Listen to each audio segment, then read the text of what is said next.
అందరికీ నమస్కారం.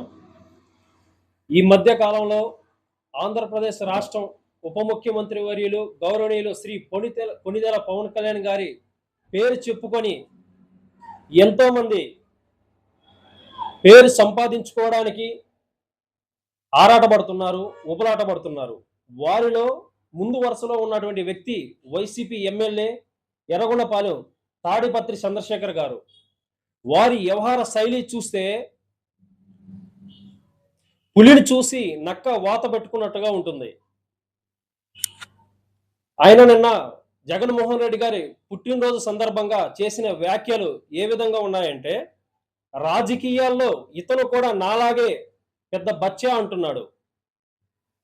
అయ్యా ఎమ్మెల్యే గారు, నువ్వెంత, నీ స్థాయి ఎంత, నీ బ్రతుకెంత, పవన్ కళ్యాణ్ గారితో నీకు పోలిక. పవన్ కళ్యాణ్ గారు ఒక్కసారి కన్నెర చేస్తే నీ బ్రతికేమైపోతుందో ఒకసారి గుర్తుపెట్టుకో. నీకు దమ్ముంటే ఎమ్మెల్యే పదవికి రాజీనామా చేయి, నేను పోటీ చేస్తా నీ మీద. నువ్వు గెలుస్తావో నేను గెలుస్తానో ఆ రోజు చూపిస్తా. నువ్వు వార్డు మెంబర్కి ఎక్కువ, గ్రామ అధ్యక్షుడికి తక్కువ. ఏదో కుక్కతోకో నక్కతోకో తొక్కి ఈ రోజు నువ్వు అదృష్టం కొద్దీ ఎమ్మెల్యే అయ్యావు. ఇష్టం వచ్చినట్టు నోరు బారేసుకుంటున్నావు. పవన్ కళ్యాణ్ గారి గురించి అసత్య ప్రచారాలు చేస్తున్నావు. నోరు అదుపులో పెట్టుకో. అదేవిధంగా అన్నీ ఉన్న ఇస్తరాకు అణిగిమణిగి ఉంటుంది.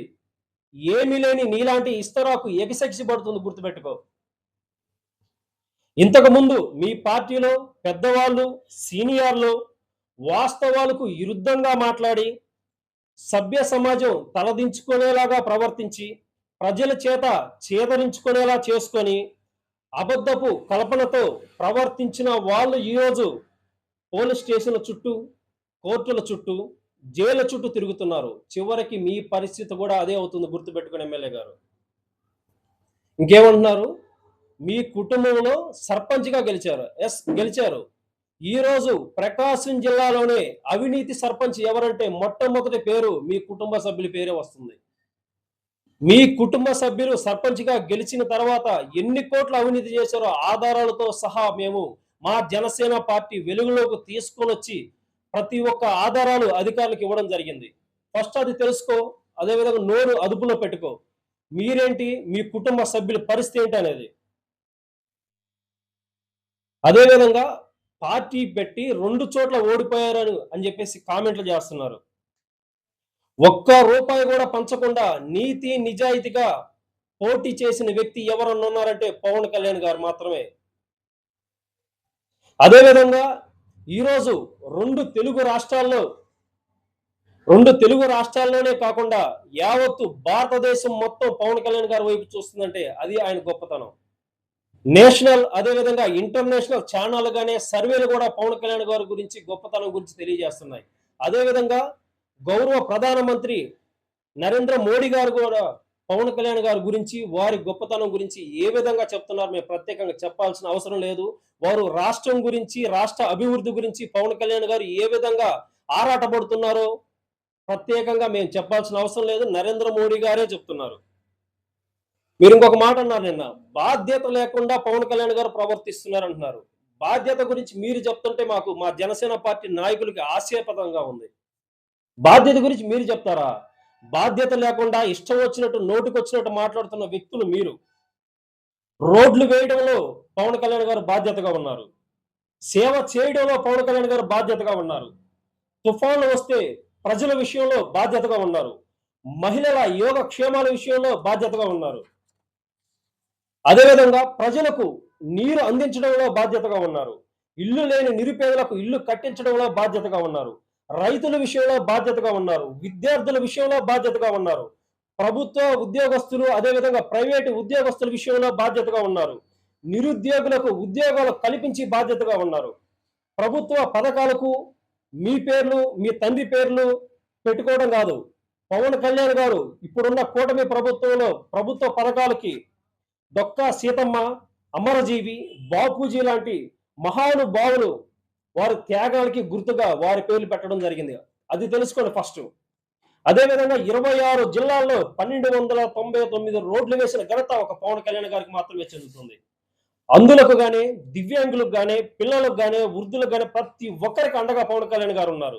13,326 గ్రామ పంచాయతీల్లో ఒకే రోజు గ్రామ సభలు పెట్టి ప్రపంచ రికార్డు సాధించిన ఘనత ఒక పవన్ కళ్యాణ్ గారికి మాత్రమే చెందుతుంది. బాధ్యతగా ఉంటూ సినిమాలో పవర్ స్టార్ అయ్యాడు. అదేవిధంగా బాధ్యత ఉంటూ రాజకీయాల్లో అభినవ కృష్ణదేవరాయగా అయ్యాడు. ఇంకేమంటారు మీరు? డిప్ప కటింగ్ కొట్టించారు అంటున్నారు మీరు. బుద్ధుందా మీరు? ఒక ఎమ్మెల్యే పదవిలో ఉండు ఇటువంటి మాటలు మాట్లాడతారు మీరు. పవన్ కళ్యాణ్ గారు ఏది చేసినా అదొక సెన్సేషనల్, అదొక స్పెషల్. పవన్ కళ్యాణ్ గారు ఎప్పుడు ట్రెండ్ ఫాలో అవుడు, ట్రెండ్ సెట్ చేస్తాడు, గుర్తుపెట్టుకోండి. అయ్యా ఎమ్మెల్యే గారు, ఫస్ట్ నీ బట్టతల గురించి ఆలోచించుకో. నీ బట్టతల ఏంటో దాని గురించి ఆలోచించుకో. నీకేమన్నా హలో బ్రదర్ సినిమాలో నాగార్జున గారి లాగా ఇంత పొడుగున జుట్టు ఉందనుకుంటున్నావా? ఫస్ట్ నీ బట్టతల ఏంటో, నీ పరిస్థితి ఏంటో తెలుసుకో.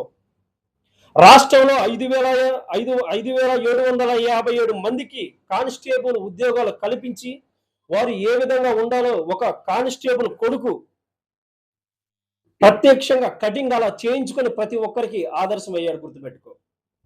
ఇంకేమంటారు? రోజుకో వేషం వేస్తున్నాడా? అవును, రోజుకో వేషం వేస్తున్నాడు. బ్రతకడానికి 10 మందిని బ్రతికించడానికి సినిమాలో హీరో వేషం వేస్తున్నాడు. మీలాంటి రౌడీలకు బుద్ధి చెప్పడానికి, మీలాంటి అవినీతి పరులు ఆట కట్టించడానికి, మీలాంటి వారి అరాచకాలు అడ్డుకట్ట వేయడానికి రోజుకో వేషం వేస్తున్నాడు మా నాయకుడు. వైసీపీ ప్రభుత్వంలో ఏమి పీకారు మీరు? అప్పులు చేసి ఆంధ్ర రాష్ట్రాన్ని గందరగోళం చేసి పెట్టారు. ఈరోజు కూటమి ప్రభుత్వం వచ్చిన తర్వాత పవన్ కళ్యాణ్ గారు గందరగోళంగా ఉన్న మన ఆంధ్ర రాష్ట్రాన్ని గాడిని పెట్టి అభివృద్ధి పదంలో ముందుకు నడిపిస్తున్నాడు. అదేవిధంగా కేంద్రం నుండి భారీ స్థాయిలో నిధులు తీసుకొచ్చి మన ప్రజలను, మన ఆంధ్ర రాష్ట్రాన్ని అభివృద్ధి చేస్తున్నాడు. ఈరోజు మీరన్నట్టు ఆంధ్ర రాష్ట్ర అభివృద్ధి కోసం, ప్రజల కోసం, మనందరి కోసం డిప్యూటీ సీఎం వేషం వేసి ఆంధ్ర రాష్ట్రాన్ని అభివృద్ధి పదంలో ముందుకు నడిపిస్తున్నాడు. ఇకనైనా మీరు నోరు అదుపులో పెట్టుకోకపోతే రాబోయే రోజుల్లో ఖచ్చితంగా తగిన మూల్యం చెల్లించుకుంటారు ఎమ్మెల్యే గారు. ఖబర్దార్, జాగ్రత్త. జై జనసేన, జై హింద్, జై భారత్. నమస్కారం.